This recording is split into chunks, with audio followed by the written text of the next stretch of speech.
السلام عليكم. يلا بينا يا شباب ناخد حسنتين ونصلي على النبي في الكومنتات، وما تنساش اللايك الجميل بتاعك ونخش في الموضوع على طول. اولا بس عشان اقول لك على تركيه بسيطه كده عشان خاطر ما تقابلكش مفاجاه في الاسعار اللي انا بقولها لك. يعني انت عايز تلاقي السعر اللي انا بقوله لك ده، اعرف ان انا جايب بافضل سعر على مستوى جمهوريه مصر العربيه. يعني لو ما رحتش لنفس المكان مش هتلاقي نفس السعر، عشان ما تتفاجئش وما تروحش تسال وتقول فين الاسعار اللي في الفيديو دي انا ما لقيتهاش. لا يا صاحبي، اعرف التركيه دي بس عشان تلاقي السعر اللي انا بقوله لك. عشان تجيب بنفس السعر فهتتوجه على طول لبلبيس. خليك عارف ان بلبيس من افضل المراكز على مستوى جمهوريه مصر العربيه في الاسعار، زي ما بقول لك كده يا صاحبي. وان جبت من اي حته تانية غالبا مش هتلاقي الاسعار اللي انا بقولها لك. وهنا سؤال، هل كل محلات قطع الغيار اللي في بلبيس زي بعضها؟ لا برضه مش زي بعضها. افضل حد في بلبيس هو اللي انا جبت منه حرفيا. وانت لو مش مصدق او شايفني بطبل للراجل ده، تقدر تخش على طول كده اي محل وانت تعرف تمام الكلام ده ايه.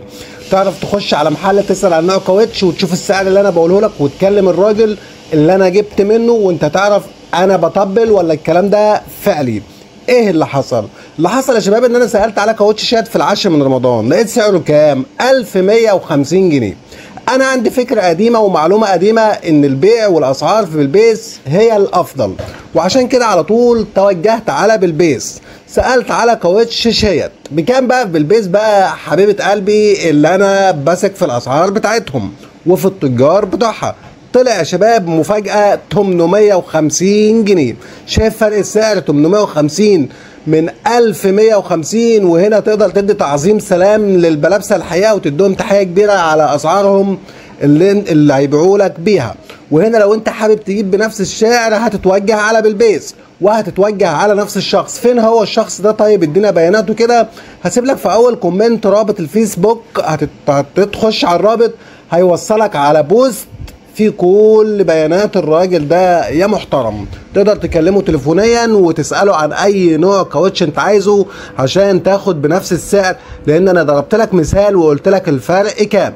وقبل ما تكلم الراجل ده تقدر تتوجه لمحلات في اي حته وتعرف الاسعار، وانت تعرف ان البلابسه فعلا هي افضل سعر هناك، مش كلام وخلاص.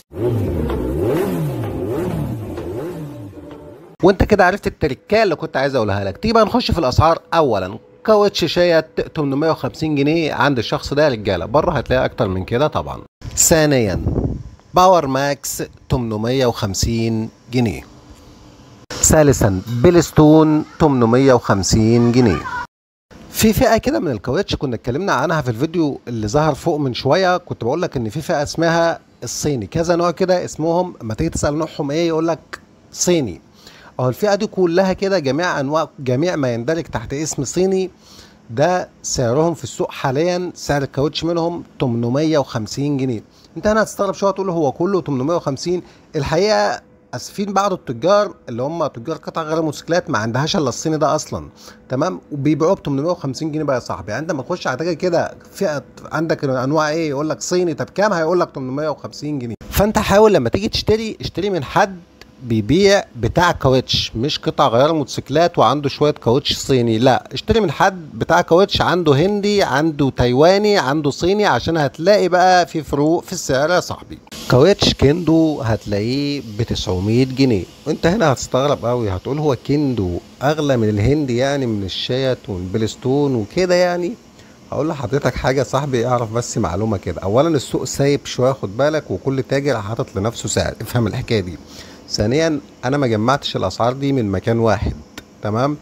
فانا سالت هنا لقيت الكنده ب 900 جنيه، طبعا ابتسمت ومشيت لان انا سائل على الشيات الهندي اقل من كده، تمام؟ لكن هو ده اللي حصل، انا بنقل اللي حصل بامانه. الكندو كان 900 جنيه يا صاحبي في محل بيبيع كاوتش. وهزيدك من شعر بيت، الكنده كانت ب 950 جنيه، وفي محل سألت عليه فيها لقيته ب 1000. فده بيأكد لك يا صاحبي نظرية ان السوق سايب شوية، وانتبه لنفسك. وده برضو بيديك درس انك تخش على محلات محترمة فيها جميع الانواع عشان تلاقي الاسعار العادلة. الهند له سعر، والتايواني له سعر، والصيني له سعر تاني خالص. ما يجيش تاجر ما عندوش الا صيني ويحط لك عليه سعر الهندي وانت برضو تشتري منه عادي. لا يا صاحبي، صح لنفسك. والفيديو الجاي ان شاء الله يا رجاله هنركب الكاوتش الجديد وهنقول لك تركبه ازاي، لان في تركايه مهمه جدا لازم تعملها في التركيب. ما تروحش كده لصناعي الكاوتش تقول لي شيل لي بقى ده وارميه وركب لي بقى ده. لا يا صاحبي، الدنيا ما تمشيش كده ابدا. انت ممكن تمشيها كده وماشي حالك يعني، انما ده هيسبب لك مشاكل كبيره جدا قدام، زي تنفيس الموتوسيكل وحاجات زي كده. فخد بالك من التركايه اللي هنقولها لك في الفيديو الجاي ان شاء الله. تابعونا.